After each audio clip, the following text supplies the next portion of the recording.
सिंदूर पर आपको अपडेट दे रहे हैं। इस वक्त की बड़ी खबर निकलकर सामने आ रही है, जहां पाकिस्तान का एयर डिफेंस सिस्टम तबाह हो गया है। बता दें कि सैन्य ठिकानों पर हमले की बड़ी कोशिश नाकाम हो गई है। ड्रोन और मिसाइल से हमले की साजिश पाकिस्तान की ओर से रची गई थी। जवाबी कार्रवाई में पाक का एयर डिफेंस सिस्टम तबाह हो गया है। भारत के 15 इलाकों में हमले की पाक ने साजिश रची थी। पाकिस्तान की मिसाइलों का मलबा बरामद किया गया है। तो इस वक्त की सबसे बड़ी खबर आपको बता रहे हैं। इस खबर पर ज्यादा जानकारी के साथ हमारे दो सहयोगी अमृत तिवारी और रवि मीरी हमारे साथ जुड़ गए। सबसे पहले दिल्ली की ओर रुख करूंगी, अमृत की ओर रुख करती हूँ। अमृत, पाकिस्तान का एयर डिफेंस सिस्टम तबाह हो गया है, क्या कुछ अपडेट है? देखिए, लगातार सुबह से खबरें आ रही थी कि पाकिस्तान में कुछ हलचल हो रही है। उसी के संदर्भ में अब ये पुष्टि हो चुकी है, भारत सरकार की तरफ से भी कर दी गई है कि जिस तरह से पाकिस्तान की तरफ से उकसाने की गतिविधियां चल रही थी, जिस तरह से देखा जा रहा था पूंछ में उन्होंने सिविलियंस पे हमला किया, हमारे इधर पंजाब के बॉर्डर इलाके में भी उन्होंने गाँव में कुछ उन्होंने एक रॉकेट दागे, उसके बाद से जिन्हें हालांकि न्यूट्रलाइज कर दिया गया यहाँ पे एयर डिफेंस सिस्टम के तहत। भारत ने दोबारा उस पर पलटवार करते हुए उनके 9 एयर डिफेंस सिस्टम को जो है तहस नहस कर दिया है। मैं उनके नाम बता दूं आपको, ये जो 9 मिसाइल डिफेंस सिस्टम जो इनके थे वो थे लाहौर में था, इनके अलावा गुजरावाला है, रावलपिंडी है, चकवाल है, बहावलपुर है, मियांवली है, कराची है, चोर मियानो और अटक, इन जगहों पे ड्रोन के जरिए जो है इनके जो एयर डिफेंस सिस्टम है पाकिस्तान का, उन्हें जो है वो पूरी तरह से जो है वो नेस्तो नाबूद कर दिया गया है। यानी कि भारत न सिर्फ पाकिस्तान के जो कहा जाए कि उनके जो टेररिस्ट ऑर्गेनाइजेशंस हैं उनको निशाना बना है, जब बल्कि अब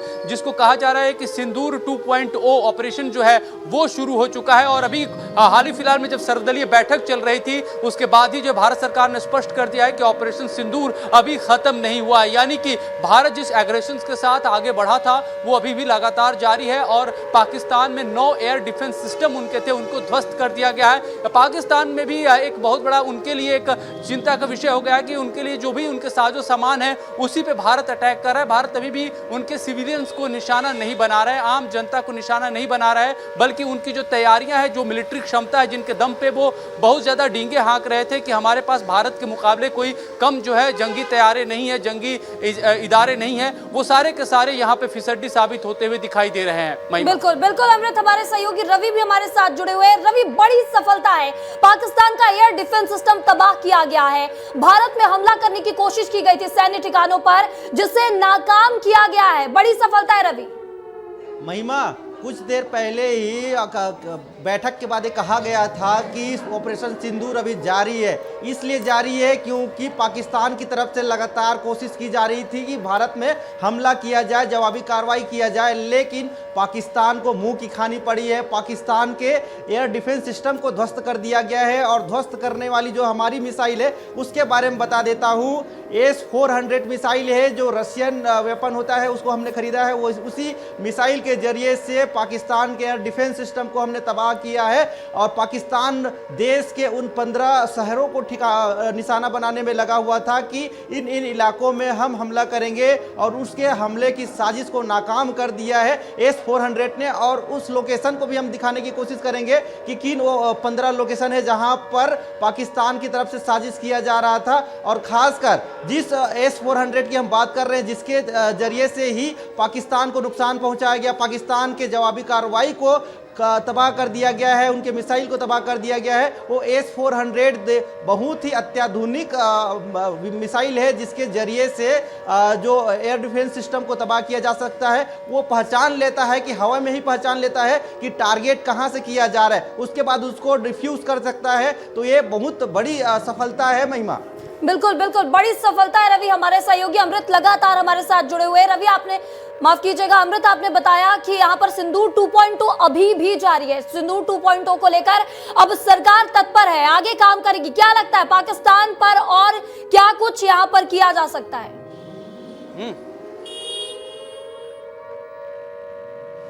देखिए, अभी सर्वदलीय बैठक में जो विपक्षी दलों ने भी उनसे सवाल पूछे और उनसे ये कहा कि देखिए, हमें थोड़ी सी स्पष्टता दीजिए कि भारत सरकार की तरफ से क्या किए जा रहे हैं। पाकिस्तान में कई तरह के दावे किए जा रहे हैं, उसी के संदर्भ में भारत सरकार ने उन्हें जो है विपक्ष की दलों को जो है वो पूरी तरह से बताया कि क्या क्या भारत की तरफ से कदम उठाए गए हैं और अभी आगामी दिनों में भारत क्या क्या कदम उठा सकता है। हालांकि जो स्ट्रैटेजिक बातें हैं वो तो बाहर नहीं आ पा रही हैं। विपक्ष ने भी गोपनीयता का हवाला दिया है, लेकिन इतना जरूर कहा कि भारत की तैयारी बहुत ही बेहतर है और पूरा विपक्ष भारत सरकार के साथ है। उसी क्रम में जब यह बात सामने आई है कि जो भी पाकिस्तान के इंस्टॉलेशन है सिक्योरिटी से जुड़े हुए, उन्हें भारत ने इसलिए निशाना बनाया है क्योंकि उनके जरिए लगातार भारत के सीमावर्ती क्षेत्रों में सिविलियंस को निशाना बनाया जा रहा था। इसको लेकर के भारत को जो है जवाब देने की जो है पूरी तरह से एक तरह कहा जाए इख्तियार है और उसी के मद्देनजर उसने पाकिस्तान के तमाम जितने भी सिक्योरिटी इंस्टॉलेशन है उन्हें जो है उसने तबाह कर दिया। अभी 9 इंस्टॉलेशन के तबाह करने की बात सामने आ रही है। इसके पहले भी पाकिस्तान की तरफ से कुछ जो है वहां से रॉकेट दागे गए थे, जहां पे यहाँ पे हमारे जो है सुरक्षा बलों ने उसे मार गिराया और भारत में एक तबाही होने से बचा लिया। लिहाजा भारत कह रहा है कि पाकिस्तान की तरफ से लगातार उकसावे का काम किया जा रहा है और यह किसी भी सूरत में बर्दाश्त नहीं किया जाएगा, क्योंकि ऑपरेशन सिंदूर अभी खत्म नहीं हुआ है और हमारा ऑपरेशन अभी भी जारी है। आज ही जो है दुनिया के दूसरे ममालिक जो कि इंडिया में बैठे हुए हैं, अरब से हैं और सऊदी अरब से और दूसरे ईरान से आज ही बैठक हुई, उसमें विदेश मंत्री ने भी इस मसले को उनके सामने उठाया ताकि जो है दुनिया भी समझ सके कि पाकिस्तान किस तरह की जो है पहले गीदड़ भभकियां देता है और फिर वो आम लोगों को निशाना बनाता है। जब भारत कार्रवाई करता है तो फिर वो दुनिया के सामने अपने छाती पीटने लगता है। तो ये जो गंभीरता है वो विश्व स्तर पर भी बताया जा रहा है। साथ ही साथ हमारी जो सिक्योरिटी फोर्सेस है वो पाकिस्तान को मुंहतोड़ जवाब दे रही है, न सिर्फ जवाब दे रही है बल्कि उनकी मिलिट्री स्टैब्लिशमेंट को भी ध्वस्त करती दिखाई दे रही है। बिल्कुल बिल्कुल अमृत, हमारे सहयोगी रवि लगातार हमारे साथ बने हुए हैं। रवि, बड़ी सफलता है भारत के लिए, लगातार जवाबी कार्रवाई पाकिस्तान के लिए भारत करता नजर आ रहा है, क्या कुछ अपडेट है? अपडेट बताइएगा। महिमा, बहुत बड़ी जानकारी दे रहा हूं। भारत के 15 सैन्य ठिकानों पर हमला करने की साजिश थी पाकिस्तान की। उन जगहों के बारे में आपको दिखाते हैं। देखिए मैप के जरिए से ये इसमें दिखाइए अवंतीपोरा, ये जो जम्मू कश्मीर में है, जम्मू कश्मीर में अवंतीपोरा ये सैन्य ठिकाना और ये पाकिस्तान बॉर्डर से इसकी दूरी बेहद कम है। तो पाकिस्तान के दिमाग में ये था कि जितने भी 15 सैन्य ठिकाने हैं, अवंतीपोरा, श्रीनगर, जम्मू, पठानकोट, अमृतसर, कपूरथला, जालंधर, लुधियाना, आदमपुर, भटिंडा, चंडीगढ़, नल, फलोदी, उत्तरतई, भुज, यानी ये जो सारे इलाके हैं, ये जम्मू कश्मीर, पंजाब, ये पूरा ये जो रीजन आप देख रहे हैं, ये जो पूरा क्षेत्र है, कश्मीर, पंजाब, राजस्थान, हाँ, पूरा पाकिस्तान बॉर्डर। और पाकिस्तान के दिमाग में था कि हम प्रोजेक्टाइल मिसाइल्स का यूज करेंगे और कम दूरी वाली मिसाइल से क्या करेंगे कि इन सैन्य ठिकानों पर हमला करेंगे, जिससे भारत को बहुत बड़ा नुकसान पहुंचाएंगे। लेकिन भारत ने रूस से एक सिस्टम लिया हुआ है, S-400 मिसाइल्स का यूज किया, जिसने क्या किया कि पाकिस्तान की तरफ से जो हमला की गई थी मिसाइलों को, उनको हवा में ही ध्वस्त कर दिया, तबाह कर दिया, जिससे भारतीय सैन्य ठिकाने पूरी तरीके से सुरक्षित हुई। मैं बताता हूँ S-4 मिसाइल के बारे में कुछ जानकारी वो बता देते हैं कि ये 4 तरह की मिसाइलें होती, इसमें 40, 100, 200 और 400 किलोमीटर की इसकी रेंज होती है और ये 100 से लेकर 4000 फीट तक की उड़ान वाले टारगेट को नष्ट कर सकता है। मतलब बहुत, हाँ। हम आपको समझाते हैं। जैसे मान लीजिए ये बीच का बॉर्डर है, ये पाकिस्तान, ये भारत। अब पाकिस्तान की तरफ से अगर कोई मिसाइल आ रही है और मान लीजिए ये S-400 है, तो S-400 भारत की सीमा से ही पहचान लेगा कि हाँ, ये पाकिस्तान की तरफ से मिसाइल आ गई। तो पहला काम S-400 का है कि पहचानना। दूसरा, पहचानने के बाद वो ये क्लेरिफाई करेगा कि हाँ, अगर ये पाकिस्तान का है तो इसका रेंज कितना दूर का है और किस तरह की ये मिसाइल है, कि किस तरीके से हम उस मिसाइल पर अटैक करें, दुश्मन देश की मिसाइल पर अटैक करें कि वो मैं बता देता हूँ, 600 किलोमीटर का रेंज होता है इसका, तो ये बहुत ज़्यादा है। हम यहीं से ही पाकिस्तान के अंदर कोई भी मिसाइल अगर ऑपरेट करने की कोशिश कर रहे हैं तो उसको भी पहचान सकते हैं और वही गिरा सकते हैं। उनके ही हवाई सीमा में उसको तबाह कर देंगे। यानी देखिए, जो सेंटर्स पाकिस्तान ने 15 सैन्य ठिकाने चूज किए थे, उसकी दूरी 100-150 किलोमीटर है, इसकी रेंज 600 किलोमीटर है। तो जैसे इसने पाकिस्तानी मिसाइलों को पहचाना, फिर उनके ही एयर सीमा में, उनके ही हवाई क्षेत्र में वहीं पर उसको डिस्ट्रॉय कर दिया, तबाह कर दिया, जिससे भारत के सैन्य ठिकाने पूरी तरह सुरक्षित रह गए। लेकिन जो उनका रडार सिस्टम था, जिससे वह पहचान कर हमारे सैन्य ठिकानों पर हमला करना चाहते थे, वो पूरी तरीके से तबाह हो गया और हमारे सैन्य ठिकाने जो सुरक्षित है। महिमा, आज सुबह से जो तस्वीरें आ रही थी, हमने देखा कि कश्मीर कश्मीर अमृतसर तरफ से जो प्रोजेक्टाइल मिसाइलें थी, जो उनका मलबा मिला था, ये वही सिस्टम है जो पाकिस्तान की तरफ से हमला करने की कोशिश की गई थी। भारत के 15 सैन्य ठिकानों को हमला करने की कोशिश की गई थी, नष्ट करने की कोशिश की गई थी। तो उसी का मलबा है, उसी को डिफेंस किया गया है और उन्हीं को तबाह किया गया है। बिल्कुल बिल्कुल बिल्कुल रवि, तो उन्हीं को तबाह किया गया। जो मलबा आज सुबह मिला था उसे भारत ने गिरा दिया है। पाकिस्तान की ओर से ये जो मिसाइलें हैं वो दागने की तैयारी की जा रही थी। हमारे सहयोगी अमृत भी लगातार बने हुए हैं। अमृत, भारत को नुकसान पहुंचाने की पाकिस्तान तैयारी कर रहा था, 15 इलाकों को उसने निशाना बनाया था, लेकिन अब पाकिस्तान के लिए यहां पर बड़ी मुसीबत खड़ी हो गई है। कहीं ना कहीं कितना नुकसान है पाकिस्तान के लिए? देखिए, पाकिस्तान के लिए ये कहा जाए कि जो नुकसान की कड़ी में यह एक नई शुरुआत है भारत की तरफ से उनके ऊपर जो हमला किया गया है, क्योंकि अभी ये मामला और बढ़ेगा। एस्केलेशन जो है जिस तरह से पाकिस्तान की तरफ से दिखाया जा रहा है, भारत उसका डबल करके उसको उसी के मुंहतोड़ जो है जवाब दे रहा है। अभी जब अजीत डोभाल आज प्रधानमंत्री मोदी से सुबह उन्होंने मुलाकात की थी, उसके बाद आपको बता दें कि प्रधानमंत्री कार्यालय पीएमओ में प्रधानमंत्री ने सभी विभागों के सचिवों के साथ बैठक की है। बैठक इसलिए भी खास है कि भारत न सिर्फ बॉर्डर एरियाज बल्कि भारत के भीतर और विदेश नीति के मामले में किस तरह से आगे बढ़ रहा है, किस तरह से अपना कदम बढ़ा रहा है, उसकी जो है ये बानगी है। क्योंकि इस बैठक में ये तय जो खबरें बाहर निकल के आ रही हैं कि इस बैठक में कई रणनीतिक मसलों पे चर्चा हुई है। साथ ही साथ कि जिस तरह से पाकिस्तान की तरफ से फेक न्यूज फैलाए जा रहे हैं उसको कैसे काउंटर किया जाए, इसके लेकर के भी चर्चा है। यानी कि भारत पाकिस्तान के साथ साथ जो मिलिट्री जो वॉरशिप चल रही है उसके अलावा साइकोलॉजिकल वॉर भी चल रहा है, जिसमें पाकिस्तान के ऊपर भारत लगातार बढ़त बनाए रखने की कोशिश कर रहा है। और साथ ही साथ अंतर्राष्ट्रीय स्तर पे उसे किसी भी कहा जाए कि देश से समर्थन न मिल सके, इसको लेकर के पूरी की पूरी लामबंदी चल रही है। और इसी के मद्देनजर देखेंगे कि आज जब हमारे देश में सऊदी अरब और ईरान के जो है राष्ट्रों से जुड़े उनके जो नुमाइंदे पहुंचे हुए हैं उनके साथ भी बातचीत हुई है। दो टूक भी कहा गया कि पाकिस्तान अगर हरकत से बाज नहीं आएगा तो भारत अपने एस्केलेशन को और ज्यादा और एग्रेशन के साथ बढ़ा देगा। यानी कि हमले की जो रफ्तार है वो और तेज होगी और स्लिक होगी और मारक होगी। जैसा कि पहले हमने देख चुके हैं कि जब हमने जब 9 टारगेट हमने किए थे तो कितनी जो है एक्यूरेसी के साथ उसे तबाह किया था कि वहां पे बड़े बड़े आतंकी जो वहां छिपे हुए थे वो नष्ट हो गए। तो भारत ये पूरी तरह से अब ये कह रहा है कि अब बारी जो है, अगर आप आगे से और हमला करते हैं तो आपके मिलिट्री स्टैब्लिशमेंट है उसके ऊपर, इंस्टॉलेशन है उसके ऊपर हम हमला करेंगे। बिल्कुल बिल्कुल, हमारे सहयोगी रवि भी हमारे साथ लगातार जुड़े हुए हैं। रवि, जिस तरह से बॉर्डर के इलाकों पर हमला करने की तैयारी की गई थी पाकिस्तान की ओर से, तो अब यहाँ पर और क्या कुछ तैनाती की गई है, कितनी सुरक्षा बढ़ा दी गई है? बॉर्डर के जो इलाके हैं, अन्य राज्य लिखते हैं, राजस्थान लगता है, कश्मीर, इसके बाद गुजरात, यहाँ पर किस तरह की तैयारियां देखी जा रही है? महिमा, ऑपरेशन सिंदूर अभी रुका नहीं है, बंद नहीं हुआ है। ऑपरेशन सिंदूर जारी है क्योंकि पाकिस्तान लगातार दूसरी तरफ से गोलीबारी करने की कोशिश कर रहा है, भारत में हमला करने की कोशिश कर रहा है, लेकिन पाकिस्तान की जितनी भी साजिशें हैं सब नाकाम हो रही है। क्योंकि सबसे पहले तो उसका लाहौर का एयर डिफेंस सिस्टम को ही हमने तबाह कर दिया है, तो पाकिस्तान अब हमला ही नहीं कर पाएगा।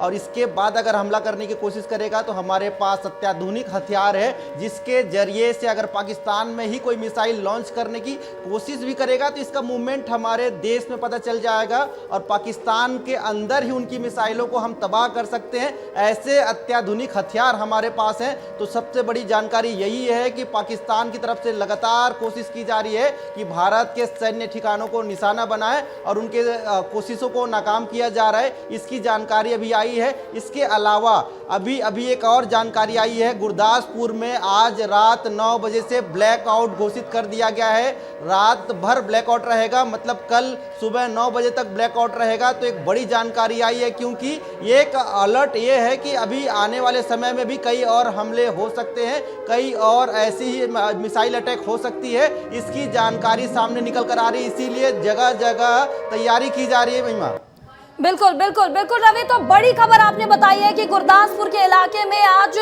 ब्लैकआउट घोषित कर दिया गया है। आज रात को यहाँ पर ब्लैकआउट होने वाला है। तो इस वक्त की बड़ी खबर, ऑपरेशन सिंदूर से जुड़ी इस वक्त की बड़ी खबर, जहां पंजाब के गुरदासपुर में ब्लैकआउट का ऐलान किया गया है। आज रात 9 बजे से गुरदासपुर में ब्लैकआउट होने वाला है। हमारे सहयोगी अमृत तिवारी हमारे साथ जुड़े हुए। अमृत, गुरदासपुर में रात 9 बजे से ब्लैकआउट को लेकर निर्देश जारी कर दिया गया है, क्या कुछ अपडेट? महिमा देखिए, न सिर्फ भारत और पाकिस्तान के पंजाब वाले हिस्से बॉर्डर पे, बल्कि दूसरे बॉर्डर पे भी सरगर्मी तेज हो गई है। अभी जो हमें खबर मिल रही है कि पाकिस्तान ने न सिर्फ जम्मू कश्मीर एलओसी के या फिर पंजाब के इलाकों में जो है उसने जो है हमारे मिलिट्री इंस्टॉलेशन पे हमला करने की कोशिश की, जिसके बाद जवाबी कार्रवाई में हमने उनके जो है मिलिट्री इंस्टॉलेशन को ध्वस्त किया है। ये एक गुजरात के कच्छ में भी जो है हमला करने की, भुज में भी जो है हमला करने की कोशिश की गई है। वहाँ पे हमारे मिलिट्री इंस्टॉलेशन है, उसके ऊपर पाकिस्तान ने मिसाइल दागे हैं, जिन मिसाइलों को जो है भारत सरकार पहले ही भारत की सुरक्षा बलों ने पहले ही ध्वस्त कर दिया है। यानी कि पाकिस्तान लगातार जो है हमले करने की कोशिश कर रहा है, लेकिन उसके हमले सारे ध्वस्त कर दिए जा रहे हैं। कल रात से ये उकसाने की कार्रवाई चल रही है और इसके मद्देनजर भारत जो है अंदर घुस करके उनके सारी चीजें तबाह कर रहा है। यानी कि यह मामला ऐसा नहीं कि भारत उठा है और जाकर के मार दे रहा है। भारत को उकसाने की पूरी तरह से कोशिश जो है पाकिस्तान की तरफ से की जा रही है, क्योंकि पाकिस्तान इस समय ऐसी बेहुरमती का शिकार हुआ है कि उसके भीतर भी बहुत सारे ऐसे प्रेशर ग्रुप हैं जो पाकिस्तान के हुक्मरानों से सवाल पूछ रहे हैं। एक तरफ इमरान खान जेल में बंद है तो पीटीआई के कार्यकर्ता जो है लगातार सवाल पूछ रहे हैं कि भारत ने आपके ऊपर हमला कर दिया, आप क्या कर रहे हैं। ऐसी सूरत हाल में पाकिस्तानी जो आर्मी है, जो अपने आप को सबसे बड़ी एक कुशल आर्मी बताने की अपने लोगों के भीतर कोशिश करती है, उसको मुंह छिपाते हुए नहीं बन रहा है। लिहाजा वो ये कोशिश ऐसा करके दिखाना चाहती है कि भारत के ऊपर देखिए हमने कार्रवाई कर दी। इसी के मद्देनजर उन्होंने जो है कल जो है रात को जो है ये हमले करने की कोशिश की, हमारे मिलिट्री ठिकानों को निशाना बनाया, लेकिन उनकी मिसाइलें धरी की धरी रह गई और रास्ते में उड़ान के दौरान ही उनको ध्वस्त कर दिया गया। तो इस तरह से भारत जो है अपने आप को न सिर्फ सिक्योरिटी में सैन्य बल से ताकत से अपने आप को लैस रखा है, बल्कि जो भी हमारे पास इक्विपमेंट से संसाधन है जो एक वॉरफेयर में भारत की ताकत को मजबूत बना सकते हैं, किसी भी देश को बहुत ज्यादा एक आवरण देते हैं, वो शील्ड प्रदान करते हैं, वो भारत के पास मौजूद है। इन तमाम शील्ड के साथ भारत जो है अपनी मारक क्षमता से पाकिस्तान को भी चौंका रहा है। साथ ही साथ पाकिस्तान के जो उसके सिपहसालार हैं, जो उसको शह देते आ रहे हैं, उन देशों को भी एक चुनौती दी जा रही है कि देखिए हम अपनी कार्रवाई कर रहे हैं, जिसको रोकना है वो आकर के रोक ले। बिल्कुल बिल्कुल अमृत, हमारे सहयोगी रवि भी जुड़े हुए हैं। रवि, गुरदासपुर में ब्लैकआउट जारी किया गया, ब्लैकआउट की घोषणा आज रात को की गई है। किस तरह से इसे देखा जाए? पाकिस्तान लगातार साजिश रच रहा है, जिसे लेकर क्या भारत पूरी तरह से तैयार है? महिमा, गुरदासपुर में जिस इलाके में ब्लैकआउट का घोषणा किया गया है, उसी इलाके को मैप के जरिए से दिखाने की कोशिश करेंगे। सूर्यान से कौन सा इलाका है, कहाँ पड़ता है? ये रहा पूरा गुरदासपुर। ये रहा गुरदासपुर। ये जो आप ब्लू रंग देख रहे हैं, नीले रंग में गुरदासपुर है, ये देखिए। और ये जो लाइन है, ये पाकिस्तान का बॉर्डर, यानी गुरदासपुर से पाकिस्तान का बॉर्डर बेहद करीब है, 100 किलोमीटर से कम है। दूसरी बात, गुरदासपुर से पास में ही पठानकोट है, मात्र 40 किलोमीटर की दूरी पर पठानकोट है। अमृतसर देखिए, अमृतसर, पठानकोट और पाकिस्तान बॉर्डर, ये तीन जगह, तीनों एकदम पास हैं गुरदासपुर के। और ये देखिए आप, सबसे बड़ी चीज कि जम्मू कश्मीर के पास। तो गुरदासपुर में ब्लैकआउट का मतलब कि ये सबसे करीबी है किसके, पाकिस्तान बॉर्डर के। दूसरी चीज जो करतारपुर कॉरिडोर है, करतारपुर कॉरिडोर का भी रास्ता यहां से होकर जाता है। तो इसको ध्यान में रखते हुए इस पूरे एरिया को ब्लैकआउट किया गया है। गुरदासपुर का लोकेशन दिखा रहे हैं मैप के जरिए से महिमा, कि ये पाकिस्तान के एकदम करीबी मतलब सीमावर्ती इलाका है, जहां पे आज ब्लैकआउट की घोषणा कर दी गई है, क्योंकि आज रात को भी पाकिस्तान की तरफ से कोई ऐसी साजिश हो सकती है जिसको हमने आज तबाह किया है। तो ऐसे और साजिश हो सकते हैं महिमा। बिल्कुल बिल्कुल, हमारे सहयोगी अमृत भी लगातार हमारे साथ जुड़े हुए हैं। अमृत, आपने बताया जिस तरह से कि ईरान से बातचीत हुई है भारत की, और ईरान एक कट्टरपंथी देश है, जिस तरह से पाकिस्तान का सपोर्ट करते हमेशा नजर आता है, क्या कुछ बात उनके बीच हुई है? देखिए, पाकिस्तान और ईरान के जो संबंध पिछले दिनों देखेंगे तो कोई ज़्यादा मधुर नहीं रहे हैं। उनके भीतर भी बहुत सारे विद्रोही रहे हैं, और जो पाकिस्तान के सीमा का इस्तेमाल करते हुए ईरान में भी जो है वो आतंकवाद फैलाते हैं। हाल के दिनों में जो वर्ल्ड मैट्रिक्स जो डिप्लोमेसी की बदली है, उसमें ईरान जो है पाकिस्तान के आके खड़ा साथ होता हुआ दिखाई दिया है। लेकिन उसके कारण है कि अमेरिका ने एक चेतावनी जारी की दुनिया के देशों को कि आप ईरान के साथ व्यापार बंद कर दें। भारत चूंकि ईरान को व्यापार में हमेशा से सहयोग देता रहा है, लेकिन भारत के पीछे हटते कदमों को देखते हुए ईरान एक तरह से डिप्लोमेटिकली दबाव बनाने की कोशिश की कड़ी में यह काम कर रहा है। ऐसा नहीं कि वो पाकिस्तान को कोई ऐसा मिलिट्री जो है सहयोग देने को लेकर के आगे आकर बढ़ा हुआ है। वो ऐसी चीज है कि भारत पे एक साइकोलॉजिकल डिप्लोमेसी के हिसाब से एक दबाव बनाया जाए, इस हिसाब से ईरान काम कर रहा है।